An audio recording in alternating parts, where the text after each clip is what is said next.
ओम नमोर्यंताणं नमो सिद्धाणं नमो आर्याणं नमो वज्रायाणं नमो लोहे सव्वसाहुणम्।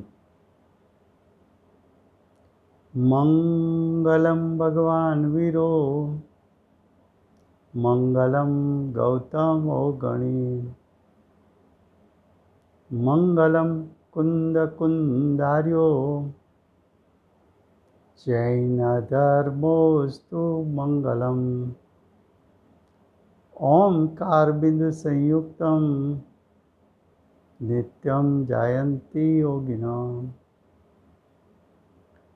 कामदं मोक्षदं चैव ओंकाराय नमो नमः। अहोपकार जिनवरनो कुंदनो ध्वनि दिव्यनो जेन कुंद ध्वनि आप्या अहो आ गुरु कहाननो। तुझ ज्ञान ध्यान नो रंग अमया दर्श रहो ओ शिव पद तक तुझ संग माता हाथ करो। આજે 10 લક્ષણ પર્વનો 8મો દિવસ ઉત્તમ ત્યાગ ધર્મ।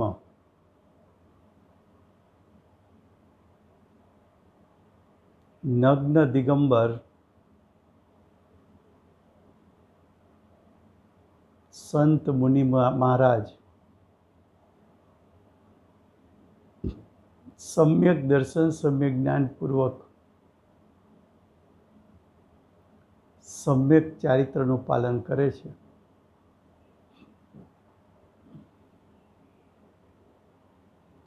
એ સમ્યક ચારિત્ર દશા અનેક પ્રકારની છે। એમાં એક પ્રકાર 10 લક્ષણ ધર્મ મુનિરાજોને પોતાના ભાવમાં પ્રગટ્યા છે। 10 ધર્મ મુનિરાજને એક સાથે પ્રગટે છે, પણ આરાધનાના દિવસોમાં એક સાથે મહોત્સવને મનાવી શકાતો નથી, માટે ક્રમથી એક દિવસ મુનિરાજના મહોત્સવને મનાવવો। એમાં આજ મુનિરાજનો ઉત્તમ ત્યાગ ધર્મ। ઉત્તમ ત્યાગ કોને કહેવો? તો કે સમ્યક દર્શન સમ્યક જ્ઞાનપૂર્વક સમ્યક ચારિત્ર દશા પ્રગટ થઈ। મુનિરાજે 10 પ્રકારના પરિગ્રહ પ્રત્યે મમત્વનો ત્યાગ કર્યો। ઉત્તમ ત્યાગ એ મમત્વનો ત્યાગ છે। 10 પ્રકારના પરિગ્રહ વ્યવહારથી તારા કહેવાય છે। વ્યવહારથી કેમ કયા? તો કે પૂર્વે કર્મ બાંધ્યા હતા, એક કર્મ તે બાંધ્યા હતા, એના ફળમાં ઉદય આવ્યો તો બાહ્યમાં 10 પ્રકારના પરિગ્રહ સંયોગ રૂપે મળ્યા। મુનિરાજને આત્મભાન થતા પર પદાર્થોમાંથી હું પણ છૂટી ગયું। હું પણ છૂટતા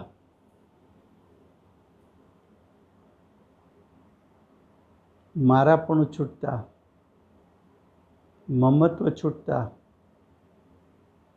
10 પ્રકારના પરિગ્રહનો ત્યાગ થયો. એને ઉત્તમ ત્યાગ કયો. મુનિરાજ નગ્ન દિગંબર દશા ધારણ કરી,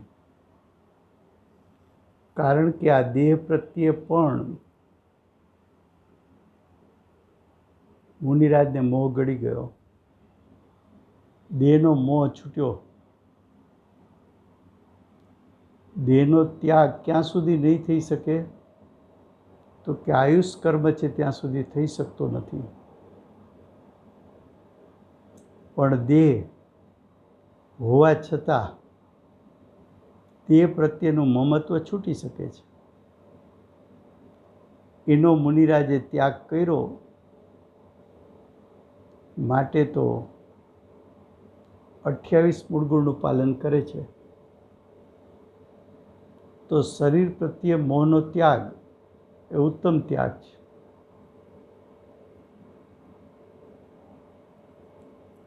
આવા મુનિરાજને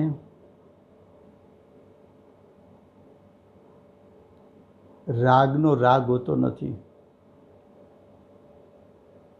રાગ કરવા જેવો છે એવો ભાવ છૂટી ગયો. એને રાગનો રાગ હોતો નથી એમ કહ્યું. તો રાગ પ્રત્યે રાગ નથી એટલે કે રાગ પ્રત્યેના રાગનો ત્યાગ કર્યો. એને પણ મુનિરાજની દશામાં ઉત્તમ ત્યાગ કહ્યો છે. આવો જેને ત્યાગ હોય એની બાહ્ય દશાનું વર્ણન કરવામાં આવે તો એમ કહેવાય કે મુનિરાજે 10 પ્રકારના પરિગ્રહનો ત્યાગ કર્યો છે.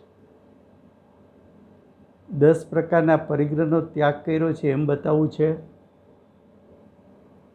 કે મુનિરાજે 10 પ્રકારના પરિગ્રહ પ્રત્યે મોહનો ત્યાગ કર્યો છે એમ દર્શાવવું છે. આવા મુનિરાજ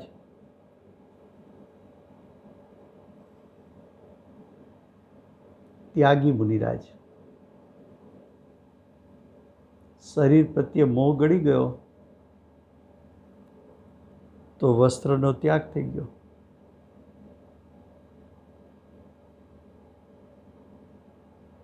વસ્ત્રનો ત્યાગ થઈ ગયો.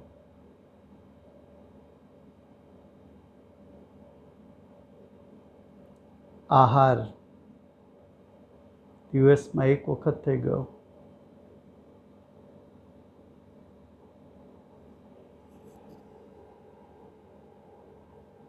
તો આવા મુનિરાજના ત્યાગને ત્યાગ કહેવામાં આવે છે.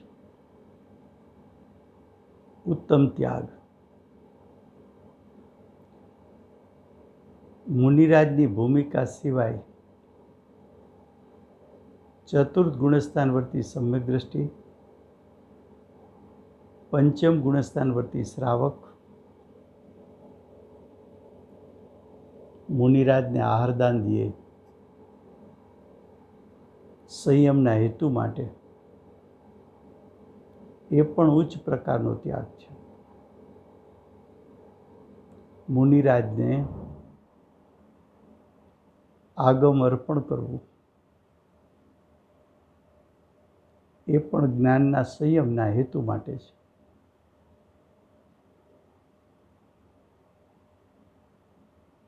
એ પણ ઉત્તમ ત્યાગ કહેવાય. મુનિવરાજ 5 મહાવ્રતના પાલન માટે પોતાના નિમિત્તે જીવ હિંસા ન થાય એ માટે મુનિરાજને પીછી અર્પણ કરવી એ પણ એક પ્રકારનો ઉત્તમ ત્યાગ છે. આવી મુનિરાજની અલૌકિક દશા પદ્મનંદી પંચવિંશતિ શ્લોક નંબર 101 વર્ણવી છે.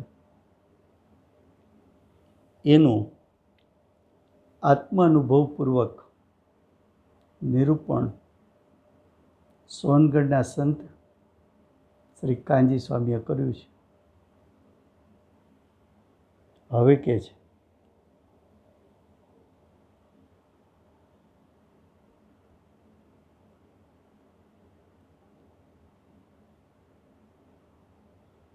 આત્માના ભાનપૂર્વક મુનિ દશા વર્તી હોય, હજી પૂર્ણ સ્થિરતા ન થતી હોય અને વિકલ્પ ઉઠે ત્યારે મુનિઓ શ્રુત શાસ્ત્રની રચના કરે.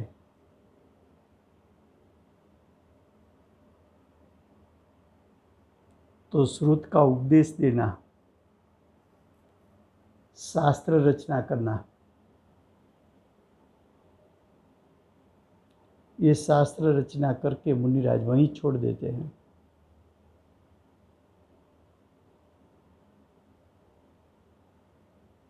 तो शास्त्र ज्ञान देना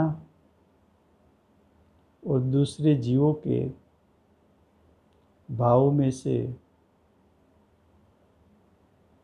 मिथ्यात्व और राग द्वेष का त्याग करने में निमित्त बनना,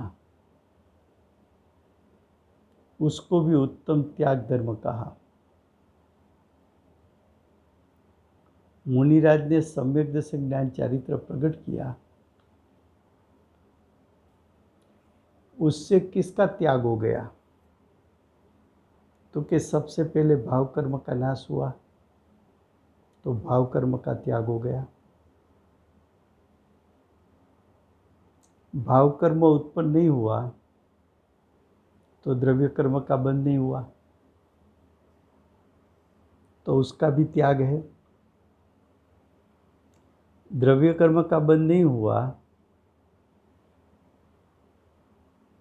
तो चार गति का परिभ्रमण छूट गया, तो चार गति का त्याग हो गया. चार गति का त्याग हुआ तो शरीर पांच इंद्रिय नहीं मिलेगी, तो उसका त्याग हो गया. और पांच इंद्रिय नहीं मिली तो उसको निमित्त बना के इंद्रियों का विषयों को ग्रहण करना छूट गया, तो उसका भी त्याग हो गया. तो ऐसे त्याग धर्म मुनिराज का सर्व प्रकार से उत्कृष्ट होता है. अब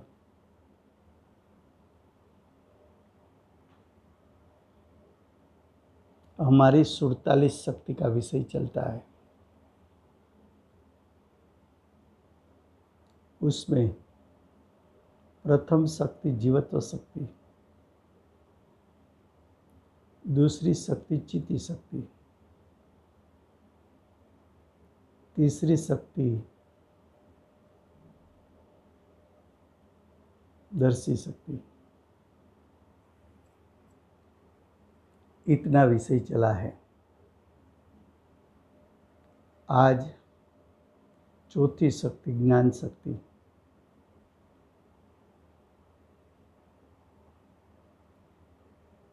अमृत चंद्राचार्य देव ने समय सार में परिशिष्ट अधिकार लिखा. वो परिशिष्ट अधिकार में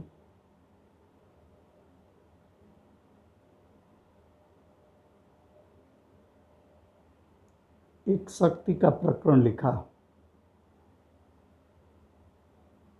शक्ति के प्रकरण में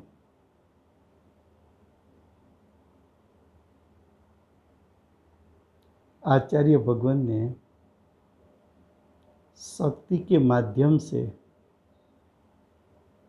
शक्तिवान को ग्रहण करा के, आत्मलीनता करा के सम्यक दर्शन, सम्यक ज्ञान, सम्यक चारित्र प्रकट कराने की भावना है.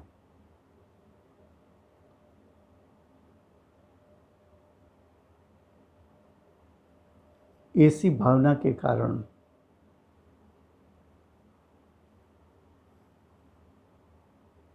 आचार्य भगवान ने महिमावंत शक्तियों का वर्णन किया। तो देखिए, ज्ञान शक्ति, ज्ञान शक्ति की परिभाषा बताई, साकार उपयोगमय ज्ञान शक्ति। उसका अर्थ ब्रैकेट में पंडित हिम्मत भाई ने लिखा है, जो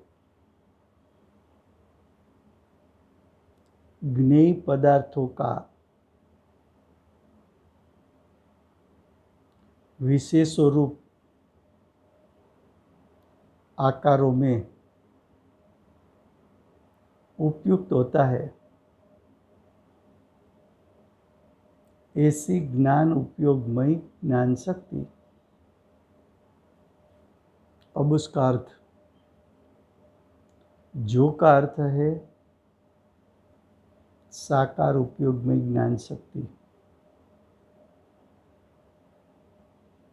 ज्ञेय पदार्थों, जो परिशिष्ट अमृतचंद्राचार्य देव ने लिखा है, और ये ग्रंथ रचना कुनकुंदाचार्य देव ने की है। वही कुनकुंदाचार्य देव ने सिमंदर भगवान की वाणी सुनकर भरत क्षेत्र में आकर प्रथम आगम प्रवचन सार की रचना की। उसमें दूसरा अधिकार ज्ञेय तत्व प्रज्ञा पर लिखा।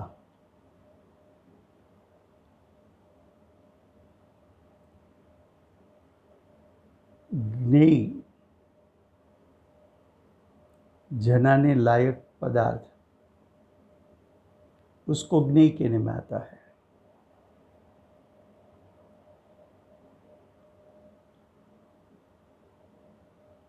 जनाने लायक पदार्थ विश्व में 6 है, 6 प्रकार के हैं। क्यों? तो कि ज्ञेयत्व नाम का स्वभाव होता है। ज्ञेयत्व स्वभाव का दूसरा नाम है प्रमेयत्व। ज्ञेयत्व स्वभाव कहो कि प्रमेयत्व स्वभाव कहो, दोनों स्वभाव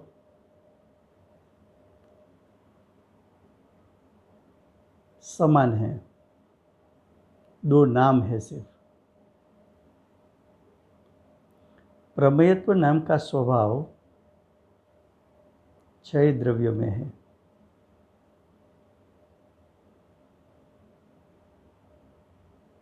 तो सभी द्रव्यों में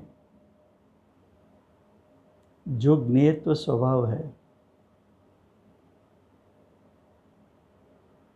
प्रमेयत्व स्वभाव है। क्यों? तो कि प्रमेयत्व सामान्य गुण है, इसलिए 6 द्रव्यों में होता है।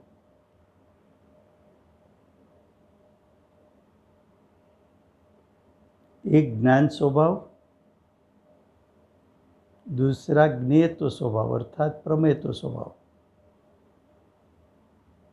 ज्ञान स्वभाव आत्मा का गुण है, प्रमेयत्व स्वभाव 6 द्रव्यों में ऐसा गुण है। ज्ञान गुण है तो उसका कार्य है, उसका परिणाम है जानना, जानन क्रिया करना। प्रमेयत्व स्वभाव है तो प्रमेयत्व गुण का कार्य है। प्रमेयत्व गुण का कार्य जनाना, वस्तु के स्वरूप को जनाना, पदार्थ के स्वरूप को जनाना। किसको जनाएगा?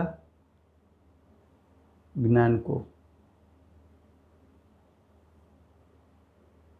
तो एक ज्ञान स्वभाव, दूसरा प्रमेयत्व स्वभाव।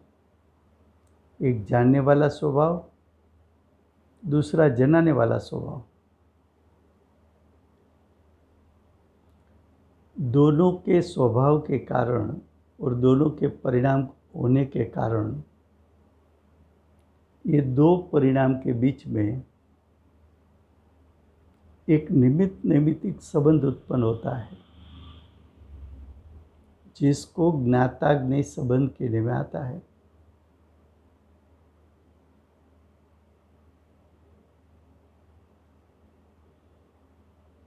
ज्ञाताज्ञेय संबंध। अब यहाँ ज्ञान शक्ति का अर्थ करते हैं। देखिए,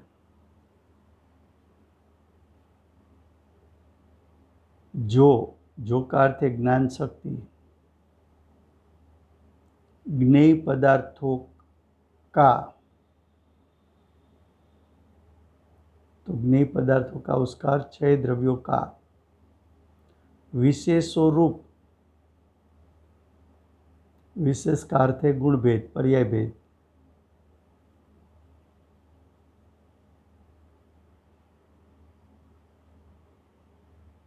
तो गुण भेद, पर्याय भेद, भेदों में उपयुक्त होता है। क्या कहा?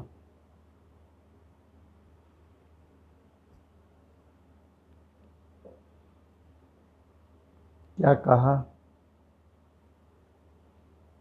कि ज्ञान नाम की शक्ति क्या जानेगी? ज्ञेयत्व शक्ति क्या जनाएगी? तो कि ज्ञेयत्व शक्ति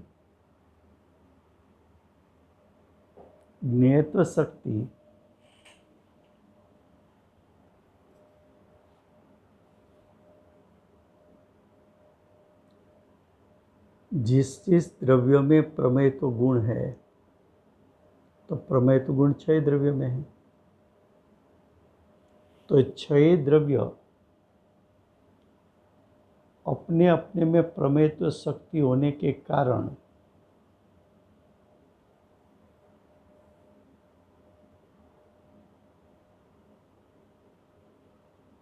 अपने अपने द्रव्य स्वभाव को जनाएगी, अपने अपने अनंत गुणों को जनाएगी और अपने अपने अनादि से अनंत काल की पर्यायों को जनाएगी।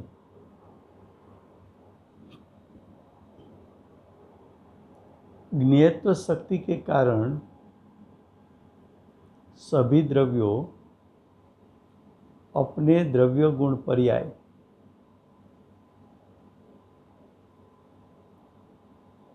ऐसा जो स्वरूप है, वो स्वरूप ज्ञान को जनाएगी, ज्ञान को अर्पण करेगी। एक कार्य हुआ ज्ञेयत्व शक्ति की ओर से। अब ज्ञान क्या जानेगा? ज्ञान छह द्रव्य के द्रव्य स्वभाव को जानेगा, उसमें रहे हुए अनंत गुण, उसकी अभेदता और भेद को भी जानेगा, उसके अनादि से अनंत काल के पर्यायों को भी जानेगा।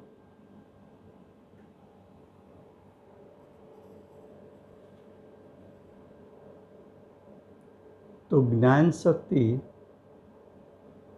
उपयोगात्मक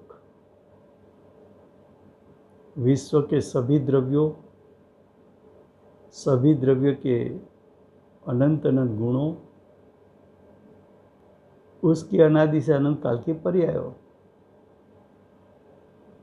सभी को जानने का कार्य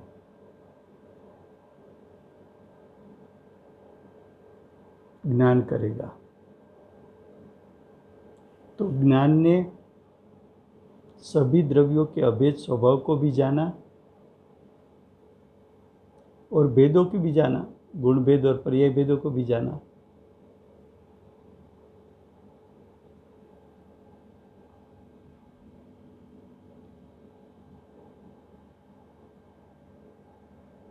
ज्ञान की ताकत देखिए।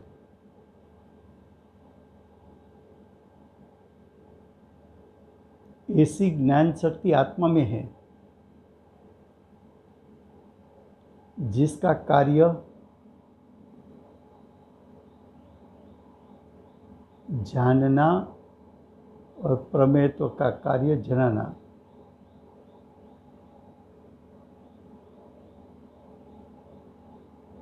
अब देखिए, एक शब्द साकार आया, आकार सहित। साकार का अर्थ क्या? आकार के साथ। आकार का अर्थ है भेद। भेदों के साथ जानने वाला ज्ञान। भेदों को उपयोगात्मक ज्ञान ने जान लिया।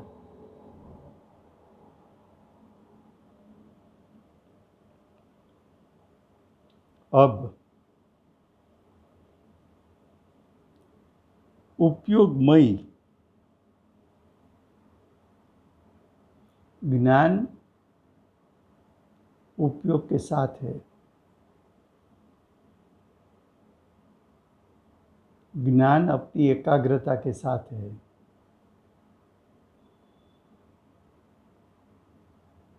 ऐसी ज्ञान शक्ति, ऐसी आत्मा की निज शक्ति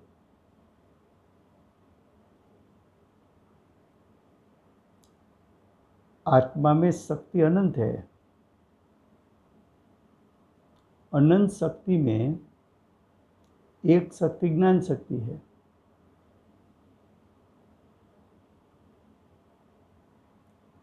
ये ज्ञान शक्ति आत्मा के असंख्यात प्रदेश में व्यापी हुई है। जानने का कार्य ज्ञान आत्मा के असंख्यात प्रदेश से करता है।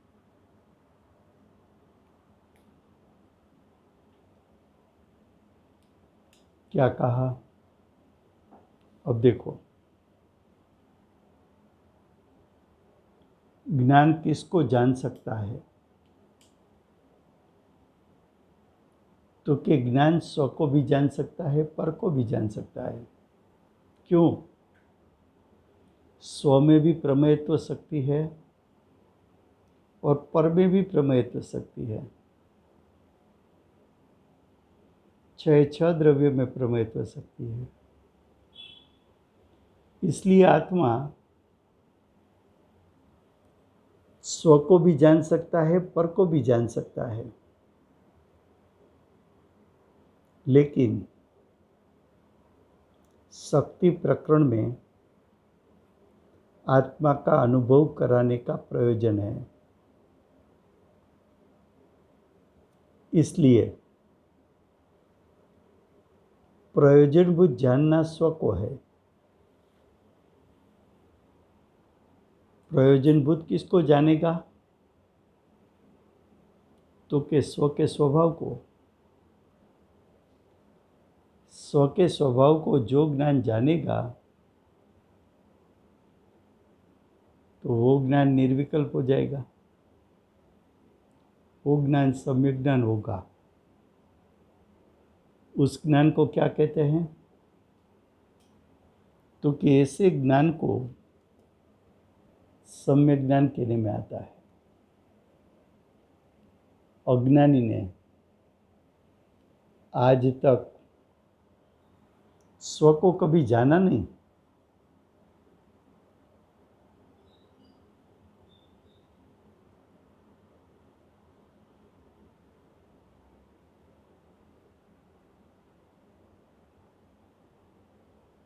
स्व को कभी जाना नहीं। जो ज्ञान उपयोग उत्पन्न हुआ अज्ञान दशा में, उसने पर को विषय बनाया। पर ये बात शक्ति प्रकरण में लेनी नहीं है। क्यों नहीं लेनी है? तो कि शक्ति प्रकरण में आचार्य भगवान शक्ति के माध्यम से शक्तिवान को ग्रहण कराना चाहते हैं।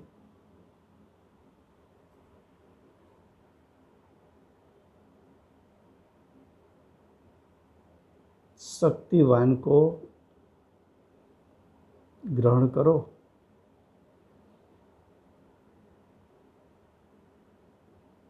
पर का लक्ष्य छूटेगा तो स्व का लक्ष्य होगा। और ज्ञान शक्ति के माध्यम से ज्ञायक को तू ग्रहण करेगा तो ज्ञायक तो स्व है, और स्व के ग्रहण किए बिना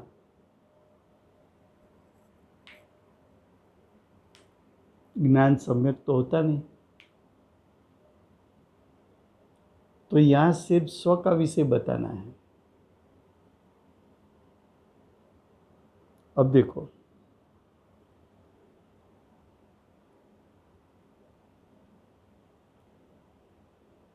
ज्ञान शक्ति का कार्य अनादि काल से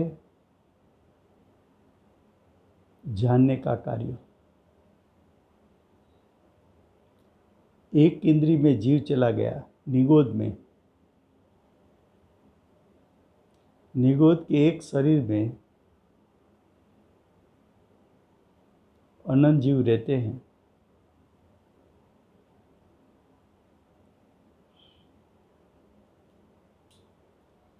फिर भी वहाँ निगोद का जीव, उसका ज्ञान इतना अल्प है। कितना अल्प मालूम है? कि एक अक्षर का जो ज्ञान होता है उसके असंख्यात भाग, एक अक्षर का असंख्यातमा भाग जान सके, सिर्फ इतना ज्ञान खुला है। लेकिन ज्ञान का परिणमन है, ज्ञान नाश नहीं हुआ है, क्योंकि ज्ञान शक्ति नाश नहीं हो सकती। और ज्ञान शक्ति का परिणमन, जानने का, जानन क्रिया, वो भी नाश नहीं हो सकती।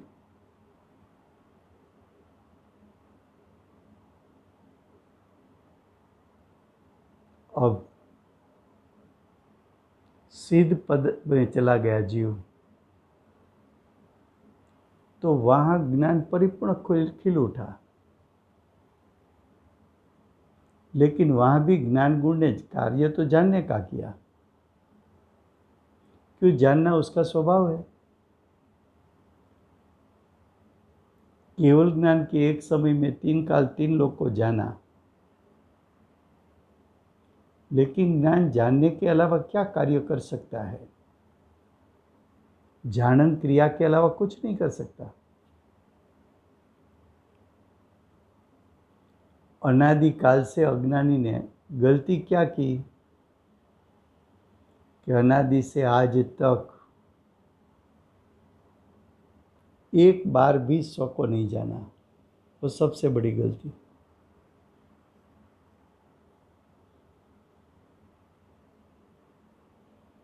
अब देखो ज्ञान शक्ति के बारे में।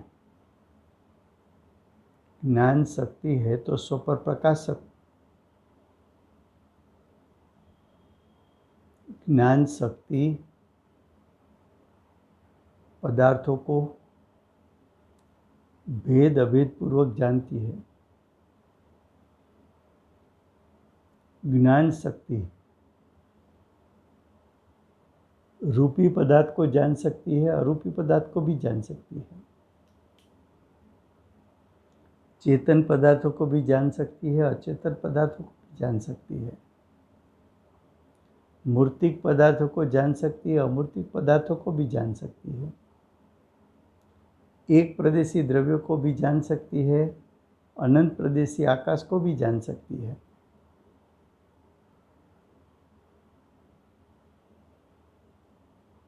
स्व को जान सके, पर को भी जान सके।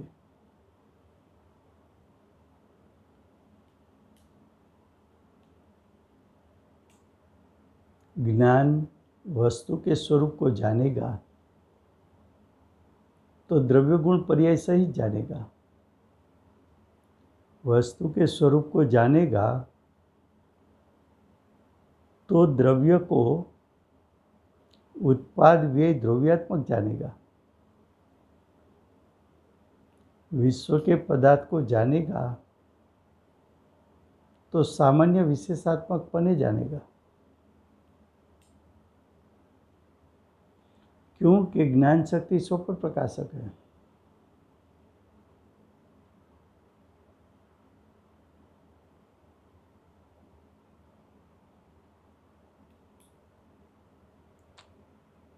अगर ज्ञान शक्ति परिपूर्ण खिल गई, ज्ञान शक्ति परिपूर्ण खिलवट पा गई,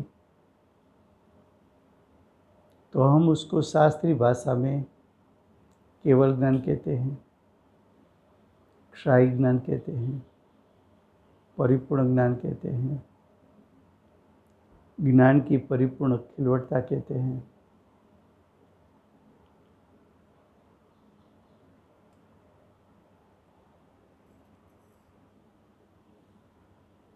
देखो,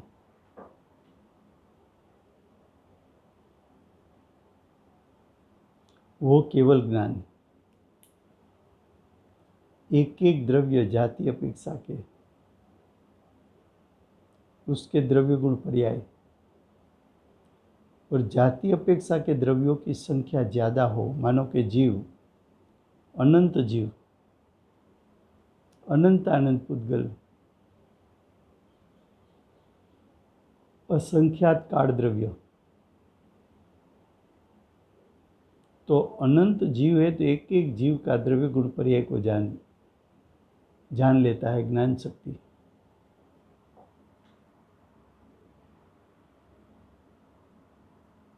पूरे विश्व का अभेद स्वरूप कैसा है, पूरे विश्व का भेद रूप स्वरूप कैसा है, दोनों को जानने का कार्य ज्ञान शक्ति का है। एक द्रव्य के पास आओ तो अखंड एक स्वरूप अस्तित्व कैसा है और उसका भेद करो तो उसका द्रव्य गुण पर्याय स्वरूप कैसा है, उसका उत्पाद द्रव्यात्मक स्वरूप कैसा है, सबको जान लेता है।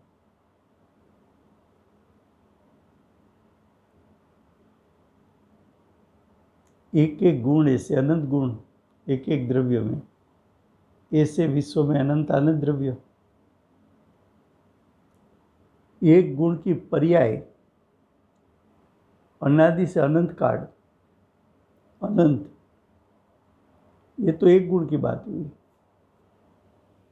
ऐसे गुण अनंत, ऐसे अनंत गुण को धरने वाले द्रव्य अनंत। सबको जानने की शक्ति ज्ञान शक्ति में है।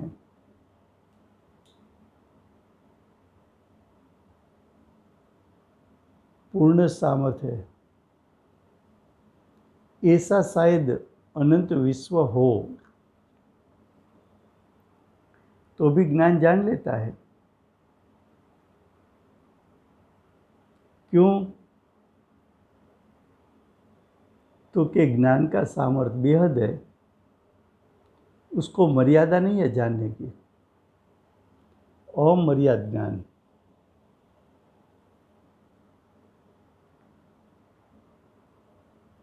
अब देखो,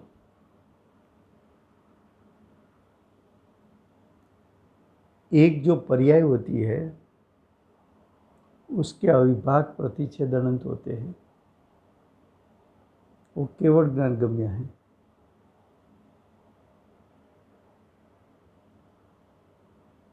तो द्रव्य को, अनंत द्रव्यों को जानना, अनंत अनंत गुणों को जानना, एक एक गुण के अनंत पर्याय को जानना, अनंत गुण की अनंत अनंत पर्याय को जानना, एक एक पर्याय का अविभाग प्रतिच्छेद अनंत अनंत, ऐसी पर्याय अनंत है।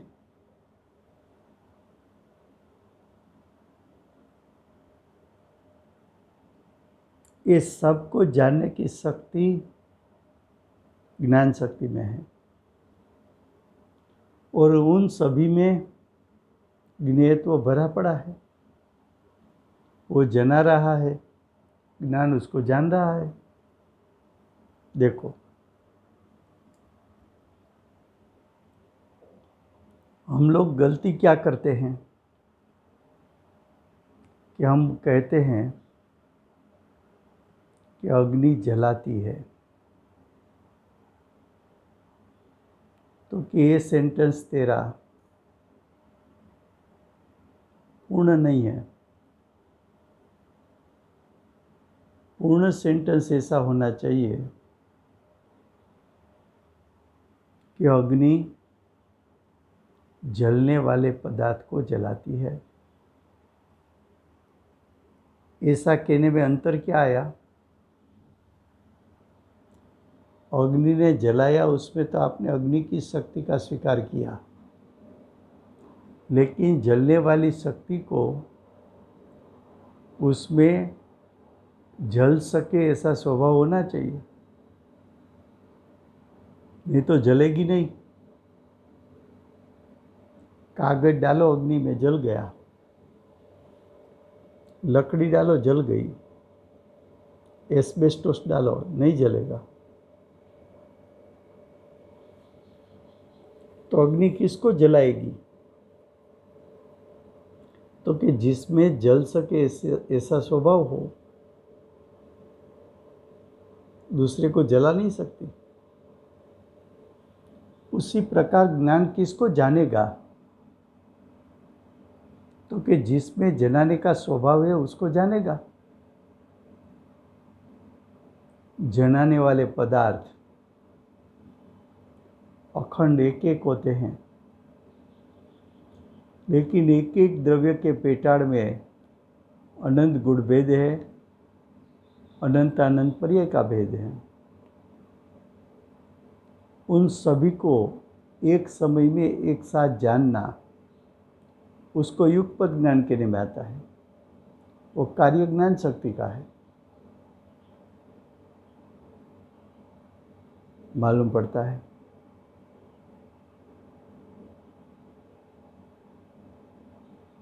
ज्ञान शक्ति को तू तीक्ष्ण बना, ज्ञान को सूक्ष्म बना। क्यों? वो ज्ञान शक्ति के माध्यम से तुझे तेरे आत्मा को ग्रहण करना है। तेरा आत्मा तो रूपी है, तो तेरा उपयोग वो भी सूक्ष्म होना चाहिए।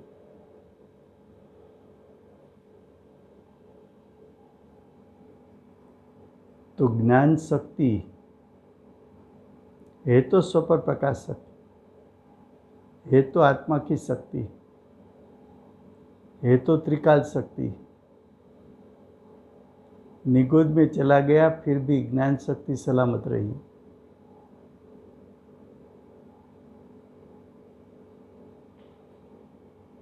सिद्ध पद में आ गया तो भी ज्ञान शक्ति का कार्य जानने का, वहाँ भी सलामत। ऐसी महिमावंत ज्ञान शक्ति का महिमा करके न्याय को ग्रहण कर। ये विषय अभी चलेगा।